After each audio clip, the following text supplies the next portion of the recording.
Greetings and welcome to Simulations Plus second quarter fiscal 2021 financial results conference call and webinar. At this time, all participants are in a listen-only mode. A brief question and answer session will follow the formal presentation. If anyone should require operator assistance during the conference, please press star zero on your telephone keypad. As a reminder, this conference is being recorded.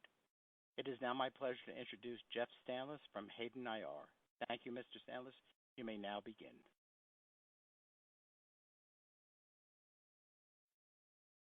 Simulations Plus, I welcome you to our second quarter fiscal 2021 financial results conference call and webinar. Hosting the call today are Simulations Plus CEO Sean O'Connor and the company's CFO Will Frederick. An opportunity to ask questions will follow today's presentation. Before beginning, I would like to remind everyone that with the exception of historical information, the matters discussed in this presentation are forward-looking statements that involve a number of risks and uncertainties. The actual results of the company could differ significantly from those statements. Factors that can cause or contribute to such differences include, but are not limited to, continued demand for the company's products, competitive factors, the company's ability to finance future growth, the company's ability to produce and market new products in a timely fashion, the company's ability to continue to attract and retain skilled personnel, and the company's ability to sustain or improve the current levels of productivity. Further information on the company's risk factors are contained in the company's quarterly and annual reports filed with the Securities and Exchange Commission. With that said, I would like to turn the call over to Sean O'Connor. Sean? Thank you, Jeff. This was another strong quarter for Simulations Plus and a solid first half to our fiscal year. We delivered 27% year-over-year revenue growth, bolstered particularly by the software side of our business. The solid growth, the inherent leverage of our business model, and the greater mix of higher margin software revenue led to improved profitability. One of the highlights of the quarter was the successful launch of our MIDD Plus Scientific Conference in early March, a two-day event focused on delivering customized modeling and simulation content specifically for pharmaceutical scientists and their organizations. This event, our first Simulations Plus sponsored event, demonstrated our leadership in the industry. More than 500 commercial and academic professionals participated, with tracks including dedicated sessions covering all stages of the drug development process, including discovery, preclinical, first-in-human, phase 1, through post-approval and generics.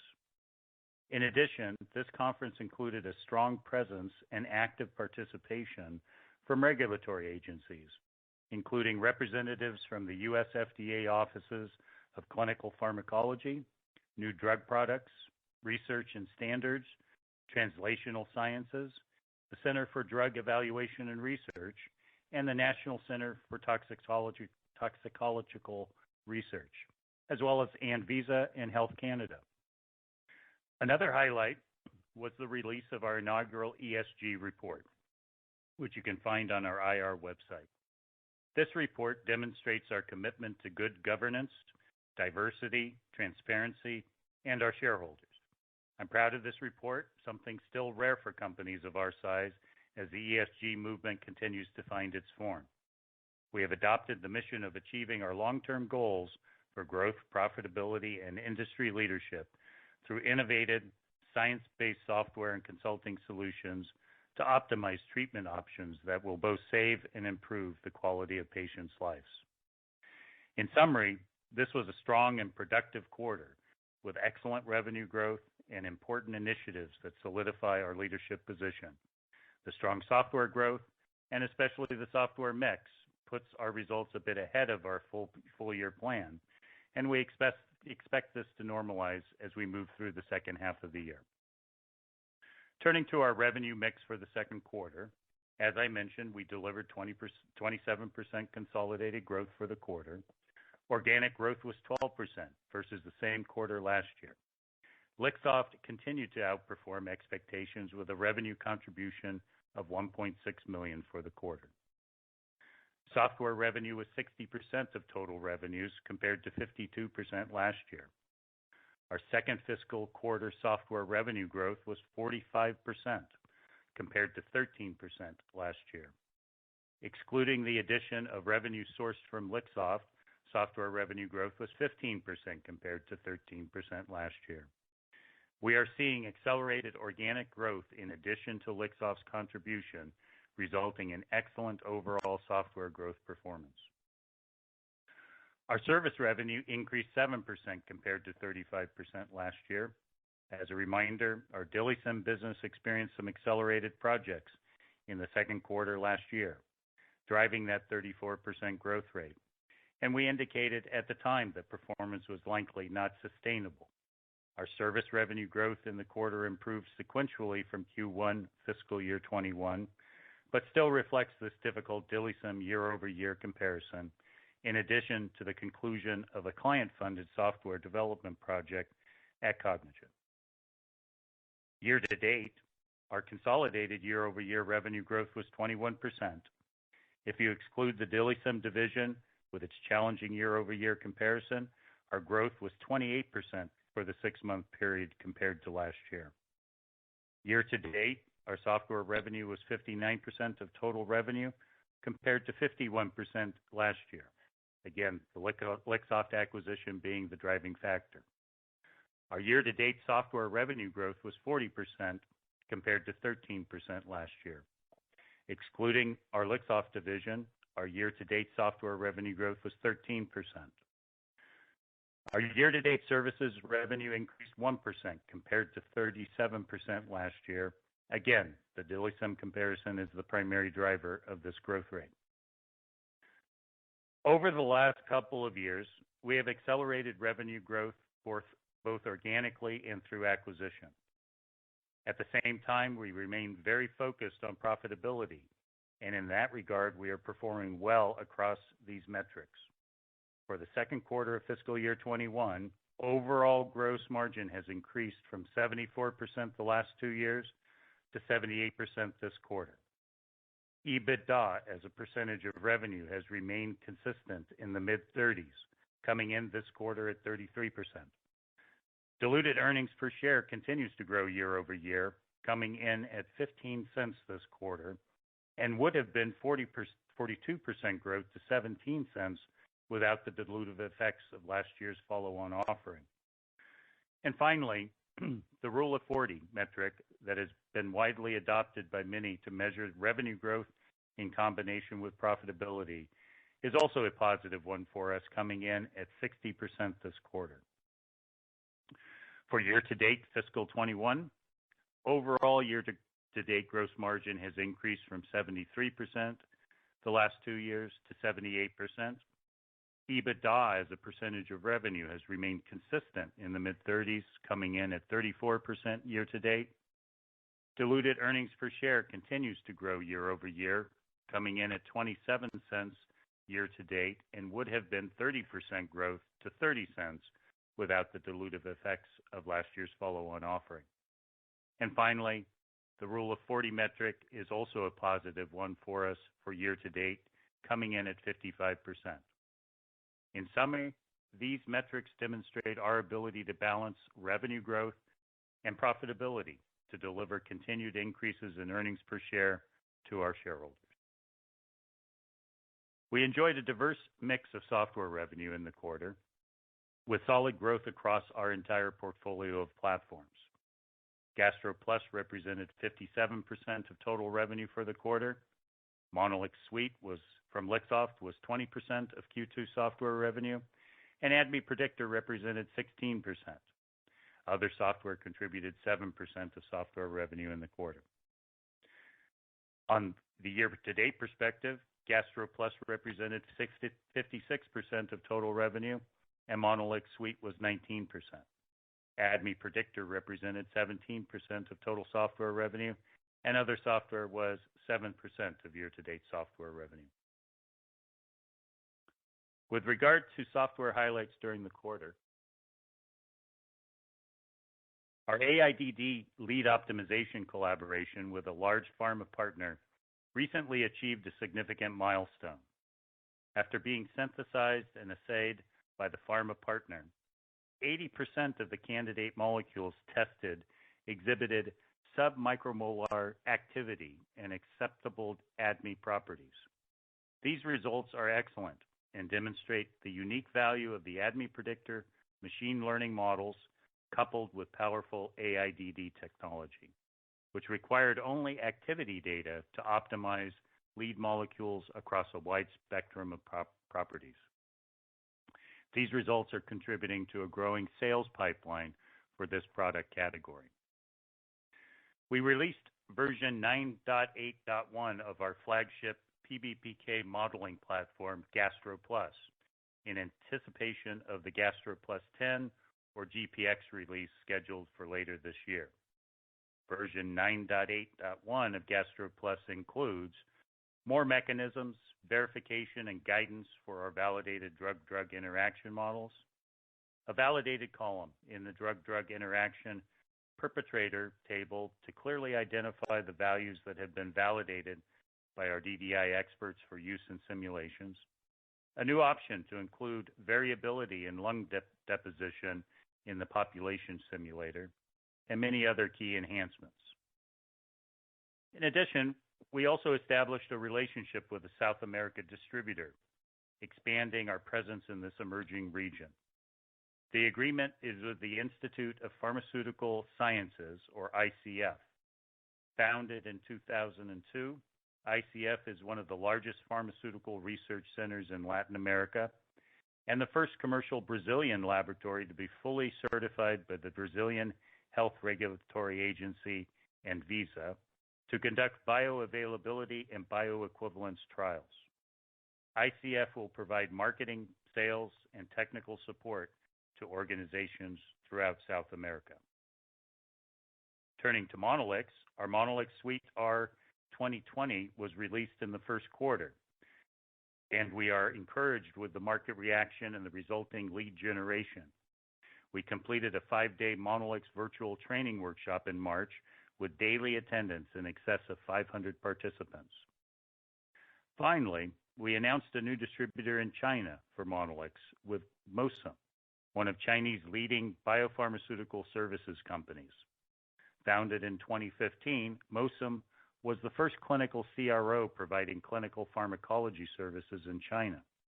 With a staff of over 100 qualified scientists, Mosum will provide extensive connections throughout industry, academia, and regulatory agencies to increase awareness of Monolix Suite, including PK Analyx, Monolix, and Simulix. Overall, our Monolix Suite has seen a 28% increase in customers year over year. For the quarter, our renewal rates were in line with historical rates at 93% based on fees and 86% based upon customers. We continue to see improvement in our average revenue per customer at around $84,000 for commercial customers and $66,000 for customers including nonprofits. During the quarter, we signed 6 multi-year renewals for GastroPlus and ADME Predictor. We also successfully renewed a large pharma merger situation for Monolix, a scenario which often results in a decreased seat license renewal by the combined client entity. 3 Asian renewals, including 2 in India and 1 in Japan, were delayed, but we anticipate renewals from these entities in the coming quarters. Year to date, our renewal rate was also in line with historical rates at 93% based upon fees and 86% based on customers. We see continued improvement year to date as well in our average revenue per customers at around $97,000 for commercial customers and $71,000 for all customers, including nonprofits. Let me shift now to our service business. Our services revenue grew 7% for the quarter compared to 37% growth last year. For the quarter, our service revenues were sourced 50% from PK/PD services, which are primarily delivered by our Cognigen division, 32% from QSP/QST services, primarily delivered by our DILIsym division, and 18% from PBPK services, primarily delivered by our Simulations Plus division. Year-to-date service revenues were similarly dispersed by type and division. Service revenue growth and momentum is good, but continues to be impacted by the difficult year-over-year revenue comparisons at DILIsym that we previously discussed. We are also challenged by the completion at the end of last year of a client-funded software development collaboration. Absent these two factors, service revenue growth is more in line with historical growth. Turning to service highlights for the quarter, we signed a significant large pharma customer for PK/PD project during the quarter in support of regulatory interactions. In addition, more than a dozen projects were performed utilizing Monolix as the primary analysis platform. We secured 7 new PK/PD clients during the quarter and 3 large project contracts with ongoing existing clients. Finally, we secured a large QSP contract with a large pharma client in a new disease area. Another significant event during the quarter was the formation of a scientific advisory board to provide guidance and direction for DILIsym's RENAsym, Quantitative Systems Toxicology Kidney Injury Software Platform. This board, called the RENAsym Consortium, consists of 6 renowned experts in the field and is chaired by Dr. Paul Watkins, the Howard Ferguson Distinguished Professor and Director of the Institute for Drug Safety Sciences at the University of North Carolina. DILIsym also received a Phase 1 NIH-funded SBIR grant. Together with the University of Pittsburgh Drug Discovery Institute's VLAMPS experimental liver model and the Microphysiology Systems database to predict the safety of large molecules such as proteins that are increasingly used to treat diseases. The first phase of development funded by the grant will include beta version software construction and VLAMPS testing of several large molecules. Successful completion of the objectives will lead to an application for a larger Phase 2 grant, which would fully fund the development of the joint commercial offering. This software uses properties of drugs to predict their risk of causing liver injury in patients and is now widely used to support key drug development decisions. We also entered into a new funded collaboration with a large pharmaceutical company to develop machine learning models and enhance physiologically based pharmacokinetics, pharmacodynamics approaches for potential treatments of pulmonary infections. Our plan is to apply our ADME Predictor platform to build machine learning models for key endpoints to serve 2 purposes: to aid scientists in discovery as they screen candidate libraries, and to inform the mechanistic GastroPlus models as lead compounds progress through development. Additionally, we entered into a new funded collaboration with a large pharmaceutical company to add novel mechanisms for oral peptide formulations within the GastroPlus Advanced Compartmental Absorption in Transit, or ACAT, mechanistic model. This partner is a frequent user of the GastroPlus platform across multiple research sites worldwide. A growing portion of this pharma's development pipeline is focused on therapeutic peptides and proteins, and part of their strategy involves designing oral delivery systems to complement the traditional invasive routes for these biomolecules. This collaborative effort plans to expand the applicability of GastroPlus to simulate intestinal absorption of large molecules and the effect of permeation enhancers within oral formulations. And finally, our Cognigen division awarded a grant to the Department of Pharmacology and Therapeutics at Makerere University in Kampala, Uganda, the country's largest and oldest institution of higher learning. This grant will fund upgraded internet capabilities and ensure access to Cognigen's Kiwi platform. The goal is to accelerate the university's pharmaceutical research efforts and quantitative approaches, including modeling and simulation, supporting future research and mentorships opportunities. As Kiwi users, researchers, faculty, students at the university will gain access to a state-of-the-art platform to dynamically build, compare, refine, and evaluate pharmacometric models. the Cognigen team will provide training and oversight to ensure Kiwi is optimally leveraged to support the university's initiatives. Overall, a very busy and productive quarter for our services group, providing momentum as we enter the back half of our fiscal year.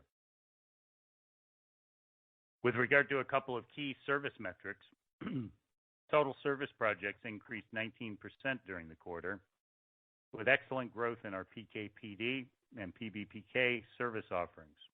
This offset a reduction in projects in QSP and QST, reflecting the accelerated project and revenue growth in fiscal year 20 previously discussed.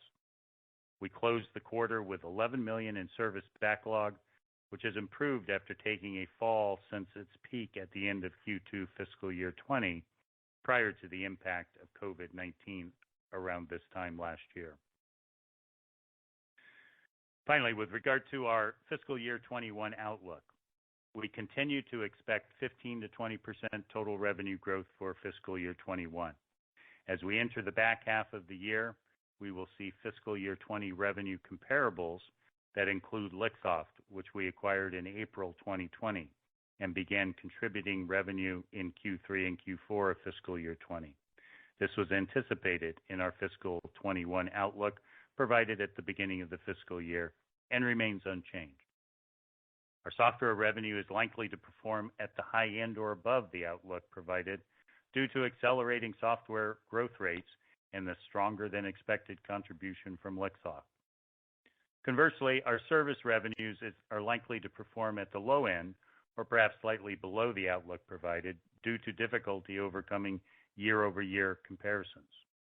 On balance, our outlook for fiscal year 21 remains unchanged, and if anything, profitability is enhanced by the richer mix of software revenues for the year. We continue to be very active on the M&A front, though we're maintaining our rigor in the evaluation of opportunities. With that, let me turn the call over to our CFO, Will Frederick, to discuss the financial results. Thank you, Sean. Our consolidated revenue for the second quarter was up 27% to $13.1 million compared to $10.4 million in the prior year quarter. Total gross profit increased 33% to $10.2 million, representing a 78% gross margin in the second quarter of fiscal 2021, compared to a gross margin of 74% in the same quarter last year. SG&A expenses for the quarter were $5.4 million, or 42% of revenue, compared to $4.1 million, or 40% of revenue in the same period last fiscal year. The increase in SG&A expenses was primarily the result of higher payroll-related expenses due to increased compensation and headcount, as well as increases in contract labor, insurance, and professional fees. R&D expenses for the quarter were $1.3 million, or 10% of revenue, compared to $0.7 million, or 7% of revenue, in the same period last fiscal year. Capitalized R&D for the quarter was $0.7 million, or 5% of revenue, compared to $0.6 million, or 4% of revenue in the same period last fiscal year. Income from operations was $3.5 million, an increase of 23% compared to $2.8 million in the same period last fiscal year. This increase was primarily driven by a higher gross margin on increased revenue, which was partially offset by an increase in operating expenses. The provision for income taxes was $0.2 million for an effective tax rate of 6%, compared to $0.7 million for the same period last fiscal year, which was an effective tax rate of 24%. The lower effective tax rate was primarily driven by the tax benefit associated with disqualifying dispositions that we saw again this quarter, similar to last quarter. Excluding this benefit, the effective tax rate for the quarter would have been closer to 21%. We expect to see the rest of the year effective tax rate in the range of about 15 to 18%, subject to other factors including profitability and any additional disqualifying dispositions.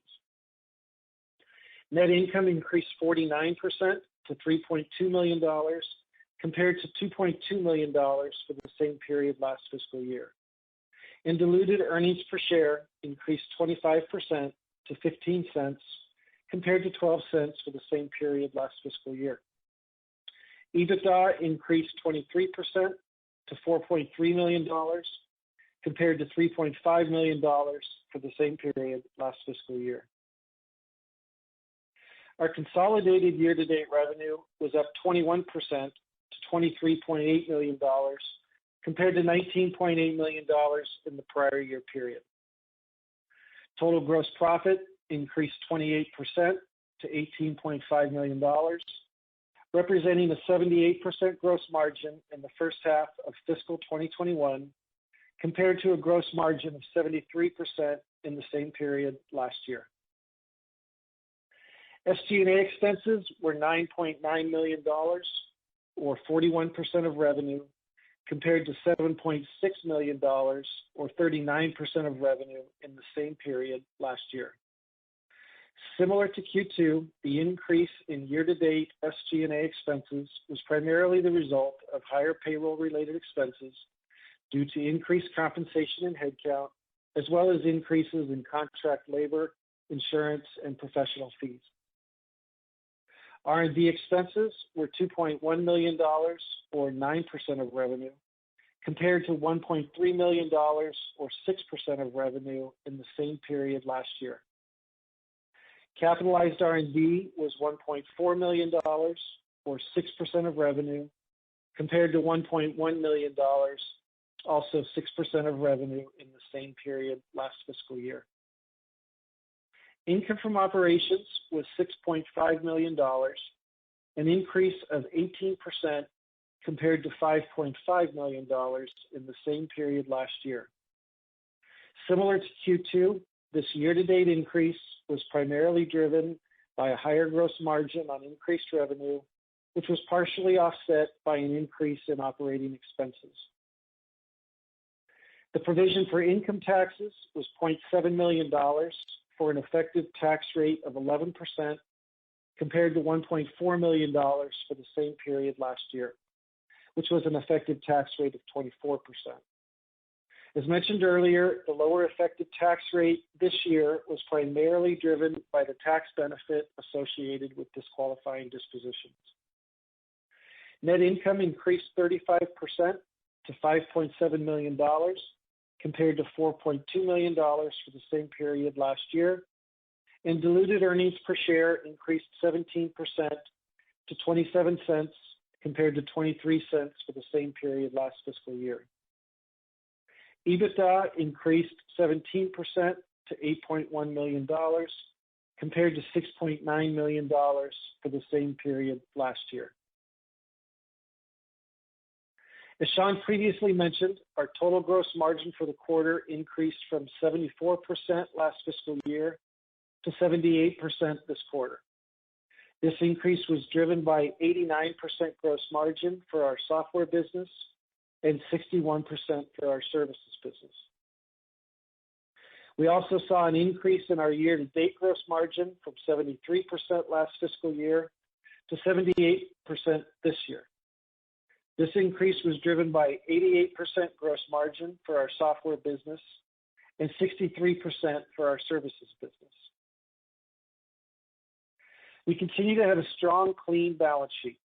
At the end of the quarter, our cash and short-term investments balance was $117.8 million compared to $116 million at the end of last fiscal year, reflecting significant cash reserves to support our continued expansion through internal investment and M&A activity. We also continue to have no debt on the balance sheet. I'll now turn the call back to you, Sean. Thank you, Will. In conclusion, we delivered strong revenue growth in Q2 and the first half of fiscal year 21. The richer mix of software revenues is enhancing our profitability metrics nicely.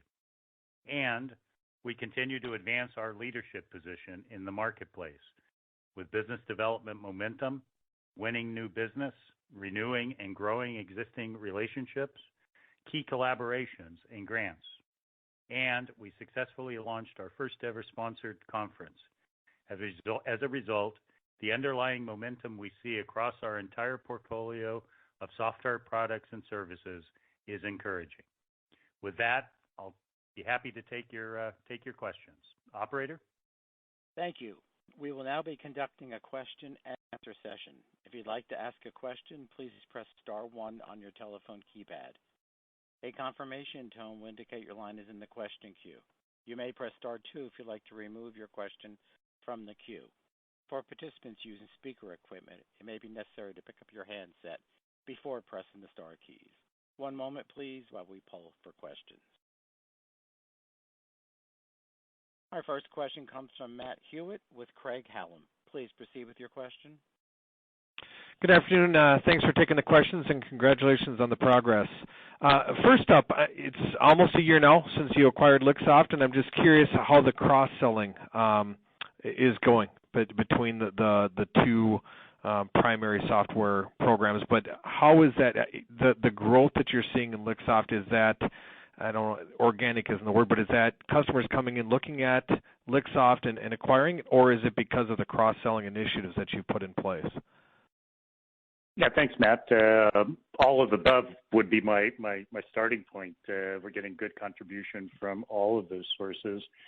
You know, remember, Lixoft had a good growth rate coming into the organization, so a lot of momentum in the marketplace, a lot of adoption by both new customers as well as growth, as the typical sale of Monolix is a handful of user licenses for a period of time to test and get comfortable, and then a follow-on renewal at a much higher user count. And so that dynamic was there and is continuing.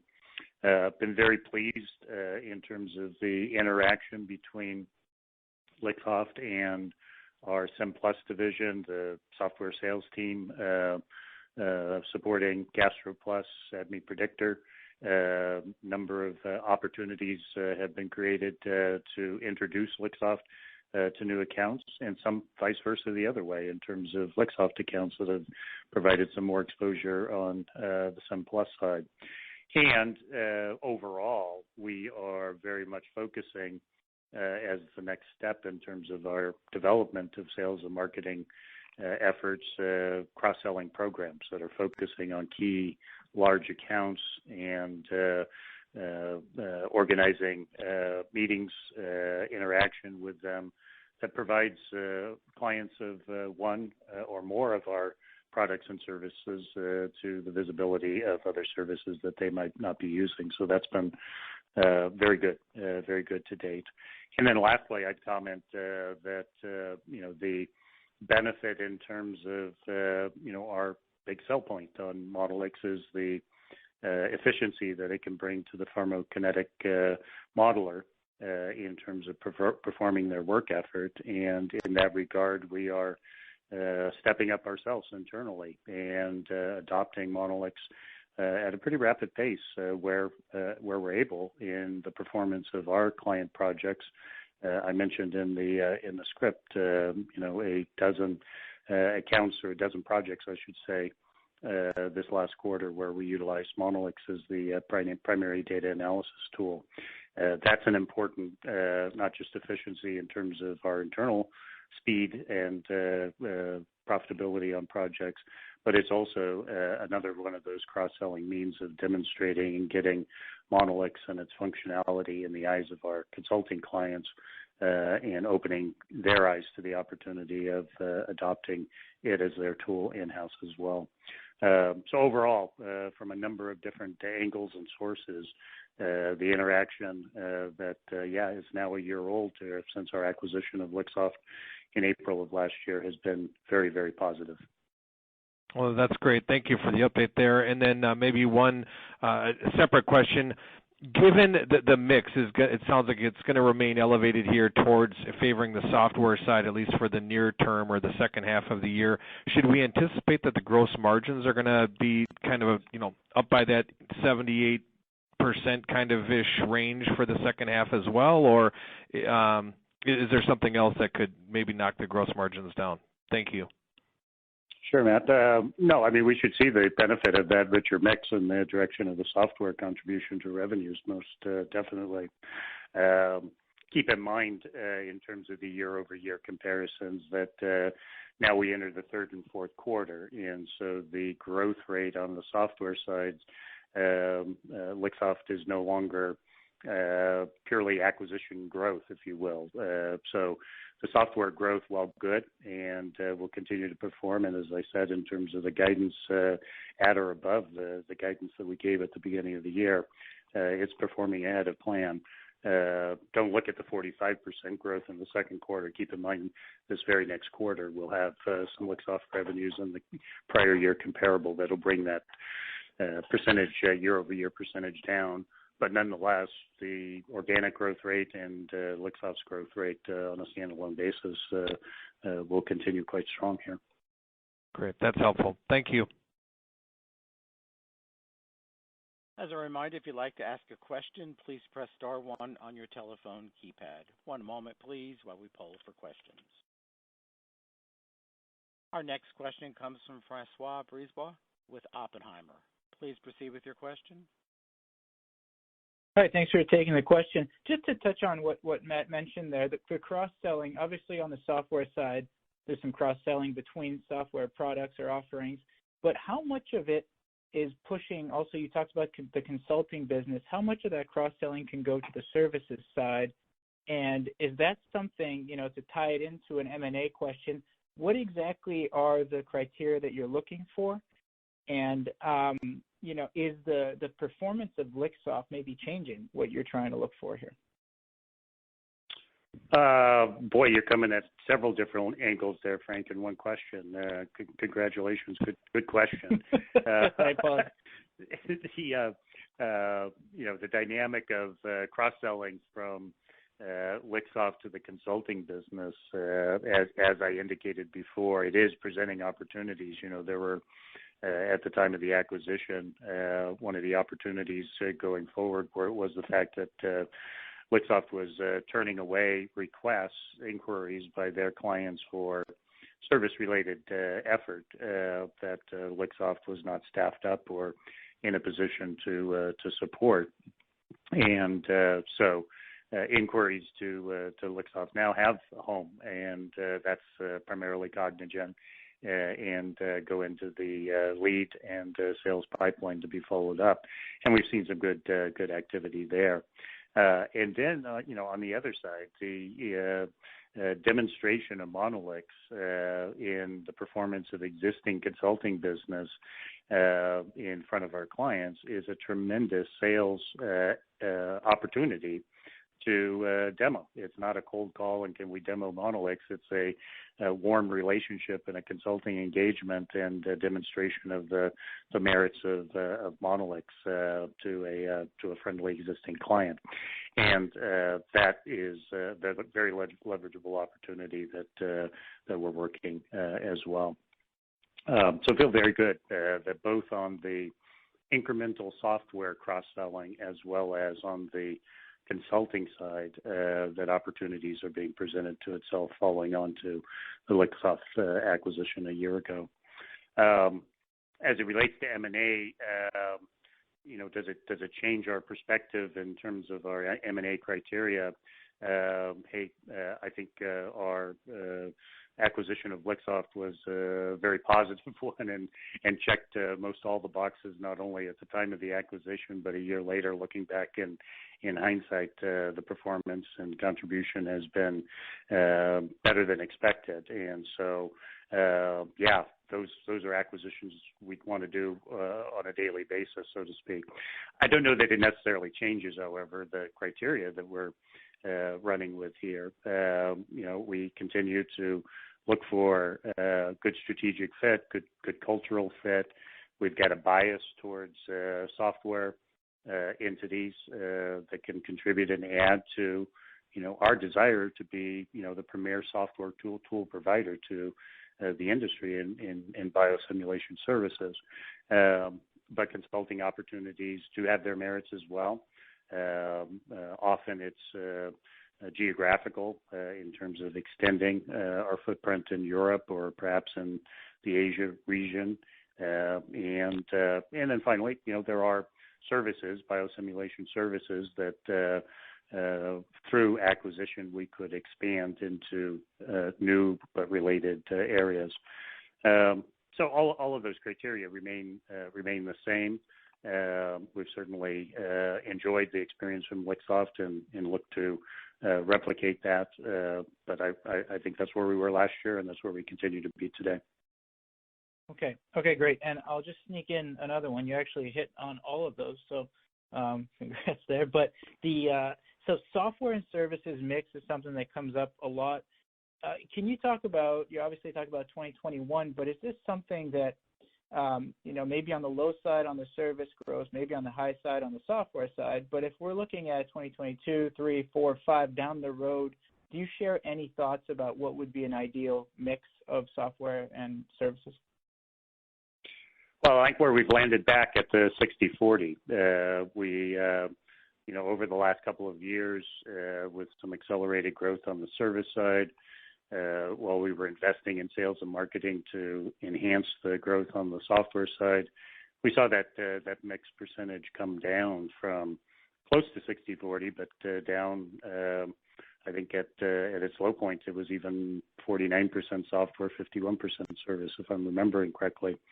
And Lixoft recalibrated that, and today we're supporting that with an enhancement in our organic growth on the software side as well. Obviously, there's benefits there in terms of the overall profitability of our model that we'd like to take advantage of. And in the long run, we'd strive to maintain this 60-40.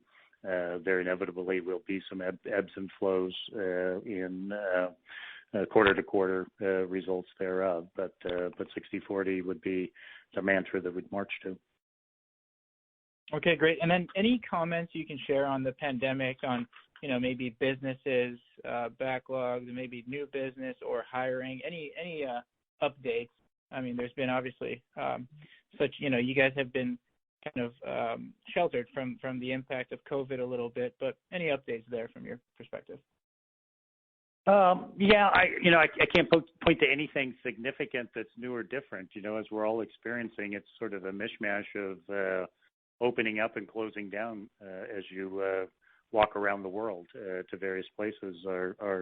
Our employees at Lixoft in Paris, I feel bad because they've been locked down for so long and can't go more than 6 miles from their front door. From a business perspective, I think there's been a settling in, an increase in activity, moving on, getting through the annual budgeting process, allowed our clients to sort of step back and take a deep breath and say, okay, well, what's the program going to be on a go-forward basis over the next year? What's that budget going to be?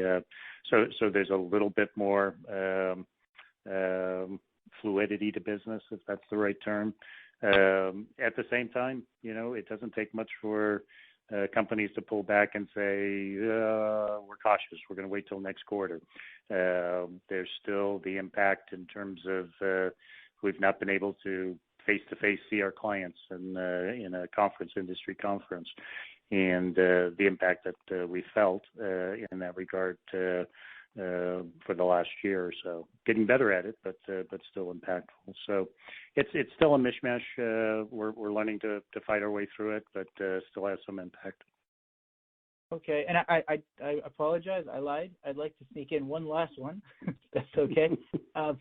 For about $4 million revenue growth in the first half here, 6 months of the way you report, do you break out the contribution there from Lixoft in dollars?